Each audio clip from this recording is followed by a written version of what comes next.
Hello everyone, SirMonkeySuit here back again with Fate 01 episode 2, and in the last episode we got introduced to a varied cast of characters spanning different families around the globe, different countries and whatnot, different like mage associations and things like that. People are being chosen by the Holy Grail to be masters, and therefore they get a servant, which is taken from, I'm guessing, a plethora of different heroes across the span of time. So it's not necessary, you don't just get the pick of 7 heroes. There's 7 servants, I believe, but I'm guessing there is, like, you know, more heroes that you can get depending on what relics you can pick up. So yeah, we've had these summons of a bunch of them. I believe there's 5 that we've seen, right? Because there is Emiya with Saber. There is Tokiomi, who we don't know what he's got. Waver, Kirei, so on, and Kirei as well. So yeah, Kirei, I did specify a little bit in our last episode, is the guy who I am rooting for the most after episode 1. I think, I don't know, there's something about a sort of a tragic hero, you know what I mean? Somebody that acts a lot more selflessly than others, and I think he's probably that character. I mean, just judging by episode 1, you know, he's, like I said in the last episode, he's the only one that's like sacrificed himself for someone else. So I'm rooting for that guy. So yeah, there was a few things that I didn't pick up on in episode 1, but after editing episode 1, there's a few things that I've picked up, and I'll go through them now. So I did mention very briefly about El Malloy, and I didn't know what his character was. What I missed in the subtitles was actually that is just Kenneth's like middle name, I guess, which is Kenneth El Malloy Archibald. So yeah, there's that. I believe there was also a bit of dialogue with Tokiomi and Kirei mentioning that Kenneth is possibly the 3rd member in the alliance that they're hoping to group together to work together against the other 4 masters. So that'll be interesting. Also, along with Kenneth, I was wondering if the Grail, I don't even know if this is even like if it's capable of doing this or not, giving the mark to one person and then taking it away and giving it to somebody else, or is it like a kind of thing of as soon as they're chosen, that's it? Because obviously there was a whole thing with Kenneth obviously being already chosen, and there was a relic being delivered to him, in which case like Waver took it away and then he ended up getting chosen. So I'm guessing, I'm thinking it's more this way, in which Waver was just given the next master position and Kenneth still has the role of master, he still has the mark, but this means that he's going to have to get a different relic. Now that could put a stick in the spokes, so to speak, in regards to maybe Kenneth's big plan. I mean, if you're looking for, you know, like Emiya and the Einsburn people, I always call them Einsburg, by the way, because that's what the castle was, but I think it's Einsburn. That's what it is called in the subtitles anyway. So they sort out Arthur Pendragon, they sort out the relic that would bring him, or in this case her, through the summoning circle. So I'm guessing that, like, yeah, it's probably put a wrench in the works for Kenneth if he was looking for someone specific. But you know, we know that Waver has that guy now. Also, yeah, I did mention that we didn't. I'm not sure if we got his last name, but we did. So it's Waver Velvet. Someone did point out the fact that he is actually from the UK. He wasn't studying abroad in the UK. So yeah. Yeah, I got a list of all of the servants as well. So there's Archer, Saber, Lancer, Rider, Assassin, Caster, and Berserker.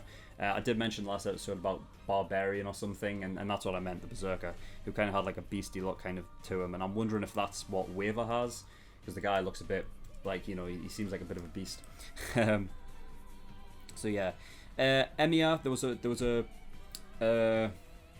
when he was talking to, what was it, like, was it the father, or was it like a father as in like a priest, or like somebody, anyway, when they were talking about you know, getting Saber and whatnot, the strongest of all of them, that you know, that he should be you should go through with it and complete the third magic, Heaven's Feel. Now, I do recall that is a movie, correct? People are wanting me to watch that after UBW, so I might do that. So keep an eye out for that if I do. And then I'm guessing that's where they'll go into more details of what Heaven's Feel actually is.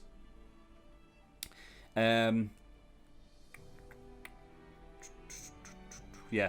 Someone also pointed out the Excalibur and Caliburn swords, so the two different Arthur swords. Something that I wasn't actually aware of is that Arthur Pendragon actually had two swords. That just shows how little I know. I mean, I know who Arthur Pendragon is, obviously, but, you know, I only knew him with the sword Excalibur, which was actually the one that was given to him by the Lady of the Lake. And Caliburn is the one that was actually pulled from the stone.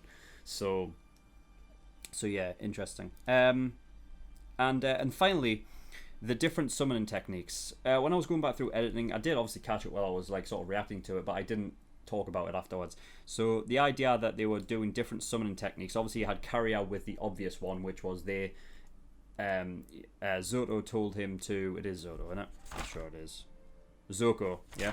He told him to, we're going to put in 2 different lines of incantation, which essentially would increase the skills or the stats of the servant, but in which case would cause it to, I don't know if it's like a side effect of madness because of that, or that's just an attribute that comes along with it. I don't know if it's like a thing like that. But it got me thinking kind of the idea that, okay then, if each one of them had different summoning techniques, because Emiya didn't use, it seemingly he used just straight up mana from his body. I don't think he made any sacrifices, blood sacrifices or anything. We know that Waver made blood sacrifices with the roosters, and I don't know if Tokiomi did. But seemingly they all had different sort of summoning techniques. I'm wondering if that actually affects them in different ways, like, you know, like, because obviously with Karyas being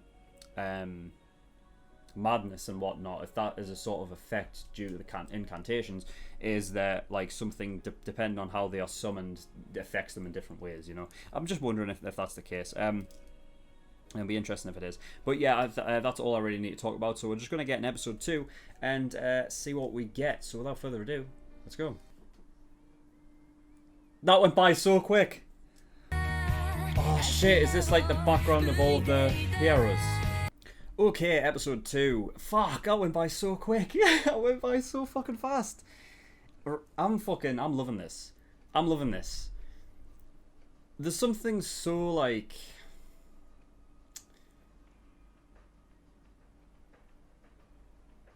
Oh, I wouldn't even... How would I describe it? I feel like there's... I don't know. Maybe there's an oversaturation of... or maybe I felt like there was an oversaturation of like a lot of anime almost feeling the same. Like you get a same sort of feeling from them. Even if they're like told different stories, there's different sort of... you know, things at play across all of these different anime, yet they sort of invoke the same feeling. And I think when it comes to, and this was the same thing I got with Code Geass as well, and Attack on Titan, is that the world just feels so much more different. I guess like it invokes such a different feeling for me, and something like that is really sort of exciting because I get so much more involved in the world when, you know what I mean, when all of it's built up and like, you know, in these interesting ways. Especially like, you know, somebody mentioned in the comments like that the Fate is such an interesting show because of the way that they work in historical heroes, figures from the past in almost like a battle royale style you know, thing, like war. And I couldn't agree more. And I just think, you know, it's such an interesting sort of way they are telling it. And I love the individual stories, how each one of them is, you know, is like focusing on something different. You know what I mean? It means that like when you switch from one story to the next, it's a different feeling across all of the different characters, and each one of them is, you know, completely different from the next. And I love that. We didn't get any Kirei this episode, so damn, because I'm feeling that guy, you know. It's the same kind of thing that I got from Bakugo from My Hero. Like I get like that's the same feeling I get from him. Like not that like you know as in like oh they're the same character. No, I mean like my love for Bakugo I can see being the same for Kirei. So right okay, so Waver has been confirmed. The servant that he has is Ryder. And I'm guessing I don't think he did tell or order Ryder to steal magical tomes. I'm sure they're not magical tomes. Anyway, they are just reading material, I'm guessing, because he specifically said that, like, you know what I mean, I'm just going to sit and stare at maps and stuff because I'm bored. So if he has a sort of a personality trait of being a bit bored, then you know that then I can see that would be the case. I just need to see what the other book was because I got down Homer's Odyssey, and I recognize the tale.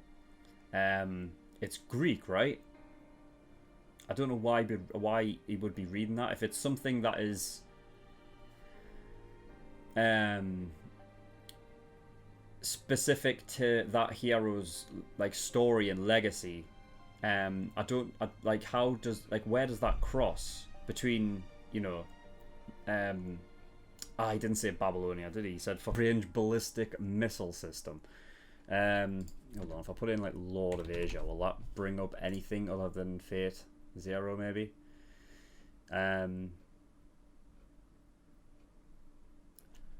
Oh, of course! Alexander the Great. Oh my god. Really? Fuck. Oh, that's cool. Oh my fucking god. Nice.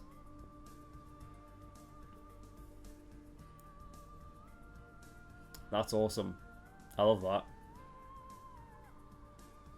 Yeah. So he got so he's nicknamed Lord of Asia. Iskandar was the eastern variant of the name.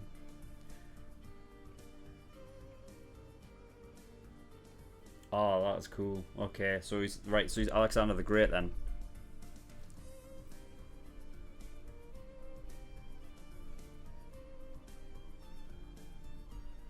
Awesome. Yeah, right. So Waver said that his sort of purpose in retrieving the Grail was that he wants to be treated fairly. I mean, it makes sense from what we've seen in the first episode.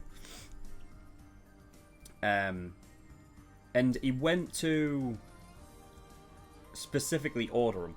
So the command spell or the mark only allows for three total spells of absolute order. So that means that they can give 3 absolute orders which the servant has to follow perfectly, right? It has to do it.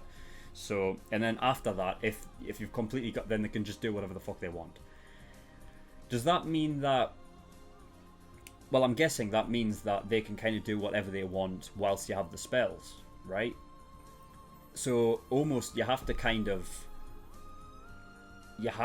sort of be on their wavelength. You kind of have to persuade them to follow you. I mean, I don't know to what extent the orders are. Like, could you, for example, as soon as you summon it, give it an order, follow me and like do like could it be like a 3 more wishes thing? I doubt it. I really doubt it. But you know, if there's a thing like follow me till the end, do whatever I say forever, is that kind of a, you know? Because I don't know.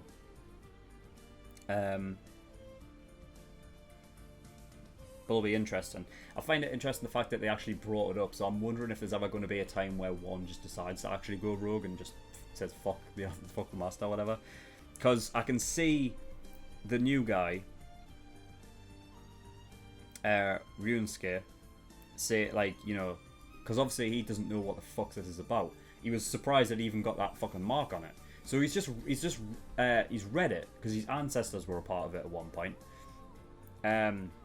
So I don't know if that is like the Macaris or whatever, and they've taken off on like another name, but his ancestors were the Macaris. Maybe that's a thing, because we still haven't heard from the Macaris yet, and apparently they were one of the 3 families that started this Holy Grail War. So I don't know, but he knew next to nothing about it. He did some light reading, and you know, he probably thought it was just like, you know, to do with necromancy, but there wasn't a higher thing, you know what I mean, like black magic shit. But so I can imagine him, like, if he'd ever get to know about it, he'd just run through them like immediately, you know.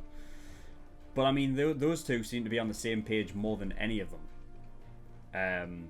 But then again, this caster guy, he seems very much like a player of the game. Like I said, I got a Ramsay Bolton from Game of Thrones feeling from this guy.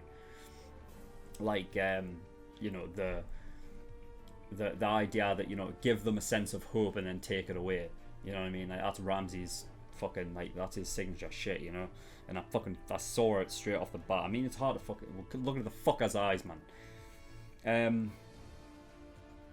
So yeah, that guy is a serial killer. He went round, he was using blood sacrifices from actual people, not like Waver was doing it with roosters. From actual people. Nuts.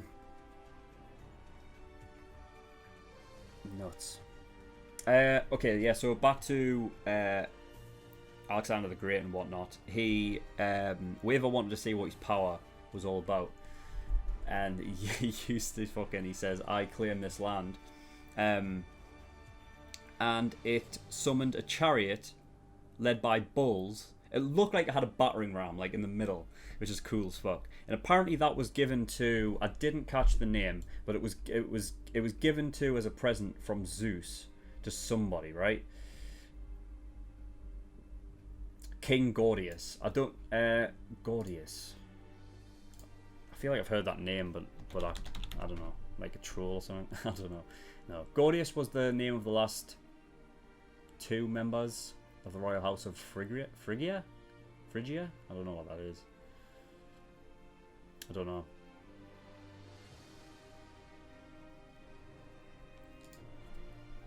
King Gordius.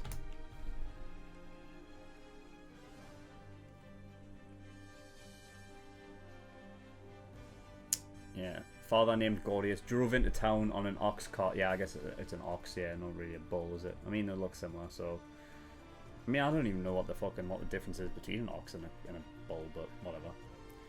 I could look it up, but fuck it, no point. We'll just call it oxes from now on. So Irie's name, that's just a nickname, like a little shortened name. It's actually Iris Veil, which obviously goes very similar to her daughter, which is Elia's Veil. So yeah. So Saber confirmed that the sword that she was talking about was actually pulled from the stone. So if that goes by any if that goes by the actual story, then it's Caliburn, right? That would be Caliburn. So I don't know if the 2 swords are actually going to make an appearance. Like, I'm guessing one of them will, definitely. I'm not sure if 2 of them will, though. We'll have to see. It was also like a thing of like, so in this world's history, King Arthur was actually a woman then. And it's not like a thing of like, oh, she's coming back, but this time she's a woman for some reason. She was actually like, it's considered a woman. But I'm guessing maybe just due to the historical times, like, it was I don't know, like a taboo to have a queen in charge, so they had to have a king. In which case they kind of put Saber there and then to act like a king. But Emiya or Iris Veil basically said that Emiya hated the fact that Arthur was forced into the position that he was in, meaning that he had to do what he was told to do. That tells me that everything that we've heard about Emiya was either, well, I think Emiya was either forced to do it, like he had to do it, and that's the reason obviously why he's hated the idea that people are forced to do things that they don't want to do. I'm thinking that makes sense to me. having them both similar, and because the whole thing with Emiya is very mysterious. We've only heard stories and whatnot. You know what I mean? Things can be like Chinese whispers, sent down the line and then eventually becomes a lie. So it could be that, or just it taken out of proportion. It's clear, like stories change and whatnot. I'm guessing it's more along the line of like he was forced to do it, like at the hands of maybe his family, being hostages or whatever, and he was forced to do it. Then I can see that being the case. You know what I mean? Something that basically involves him being forced to do what he didn't want to do. I can see that being the case. So yeah, back to the caster. He says, "Call me Bluebeard." I've no idea. I have to look this up. I have to. Bluebeard. Never heard of him. I've heard of Blackbeard. Alright, French. Bluebeard is a French folktale, the most famous surviving version of which was written by Charles Perrault. Yeah, blah blah blah blah blah blah. The tale tells the story of a wealthy, violent man in the habit of murdering his wives and the attempts of one wife to avoid the fate of her predecessors.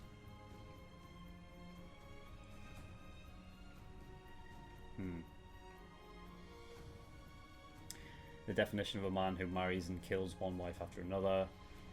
And the verb bluebearding has even appeared its way to describe the habit of either killing a series of women or seducing and abandoning a series of women. Bluebearding. Okay. Yeah, even the picture they've got here on Wikipedia, like he's got like bulging eyes.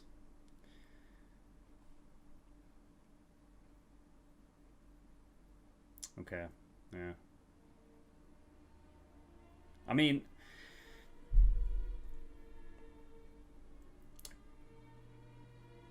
oh wait a minute. One source is believed to have been the 15th century Breton and convicted serial killer Gilles de Rais, a nobleman who fought alongside Joan of Arc. Damn. But then was burned as a murderous witch. Okay, so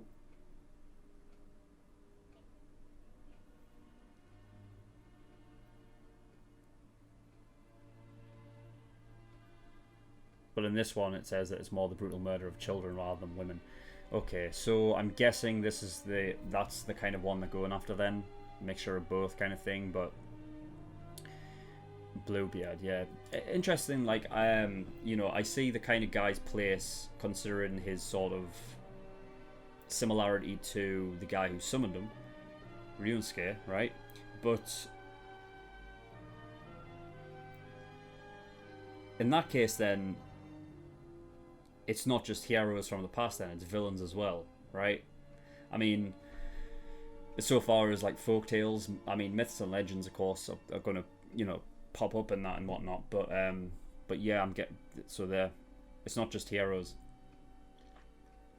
I mean, that would make sense, because I mean, would you consider like an assassin a hero? So yeah, it makes sense that they would have like evil people in there as well. But he's like It the Clown. He's like It. He was talking about how you drive them to their fear first, and then you know what I mean, because what does he say? Is like, oh, the blood and flesh is sweeter, or something like that, doesn't he? It the Clown, or Pennywise the Clown, I guess. But yeah, that's what I was kind of liking him to. And at the end there, so the security system thing, that was cool. I love that bit. Great little thing. Tokiomi was confirmed to have Archer, which absolutely destroyed Hassan. That's the name he's going with, right? So Kirei went for a betrayal straight off the bat, which is not something that I expected. Like, you have to be very fucking confident in yourself to do that. Like, because, well, first of all, now, right? I mean, well, here's the thing, right? If you was looking to betray him straight away, then, like, fine, there's no team up then. We're not teaming up, so, the odds come back into into normality, right? They're not stacked against the other masters anymore because obviously he's taken the guy out. Now the fact that Hassan has failed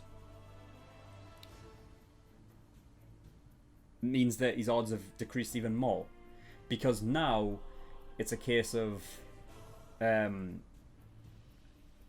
Tokiomi will obviously know of this now. Like, he'll obviously be, he'll hear about this, and now the eyes will be fixed upon fucking Kirei, right? So crazy. So the Archer took out Hassan. Is that a case of, I'm guessing because it's a summoning thing, that he can just be summoned back? Like, it's not like a thing of like Hassan, right, that's it, he's dead. You know what I mean? I'm thinking more along the lines of it will revolve around the master actually dying, so the servant doesn't come back. That'll be the thing, and as opposed to like, oh, you killed the servant, therefore they can't come back. So yeah, it absolutely destroyed him. Like, fucking, it just took nothing, did it? There was also mention of like the 3 knight classes, so I'm guessing they're like the stronger of the lot. The knight classes, I can only imagine that would obviously be Saber, Archer, and Lancer, I guess. Knight classes, Lancer. Yeah, Lancer seems like a knight class to me. So yeah.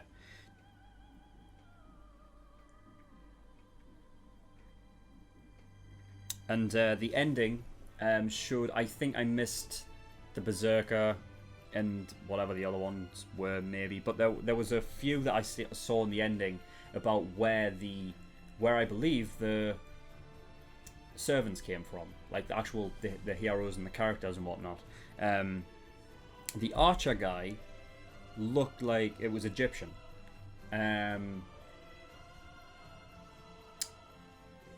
So I don't know how far into myths are we going here. Like, can there be like gods, like demigods?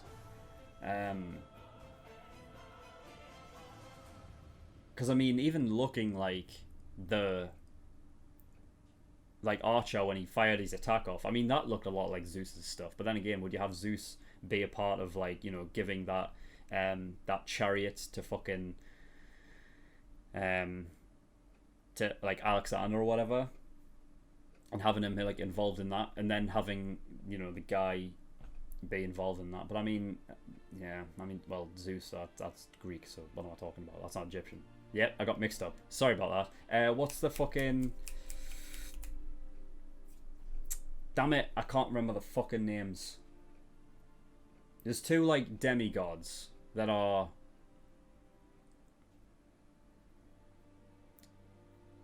I'm sure they throw like spears. I can't remember. I can't fucking remember. Whatever. Anyway, yeah, so he looks like he's Egyptian. He's probably one of those demigods, I would imagine. If not, then, some pharaoh. The caster guy, saw him being dragged off to be hanged. So, yeah. And then the assassin was Middle Eastern. Hassan, to me, yeah, that's a Middle Eastern name as well, so that makes sense to me as well. So yeah, interesting. So yeah, that was all for episode 2. Again, I'm fucking loving this show already. It's just, like I said before, it invokes a feeling of like intrigue more than anything to me. I'm really loving it so far. So yeah, this will be a cool experience. So we'll pick up the other 2 episodes on Friday. And yeah, so that's it. So thank you everyone for watching. In the description below I have links to certain things. One is the Discord. I urge everyone to go over there, especially if you want me to react to a certain show, because that's where polls and things start. And also Patreon. So I do have a Patreon. If you do want to support me, I would very much appreciate it. There's a bunch of different tiers and rewards that you can gain depending on how much you want to support me with. So make sure you go over there. Link is in the description, and you'll be able to see which rewards and whatnot, and what you can actually get. You know what I mean? There's early access, full length, and exclusives, and shit like that. So get yourself over there and see what's up. But that is all. So thank you very much for watching. I'll see you all next time. Bye bye.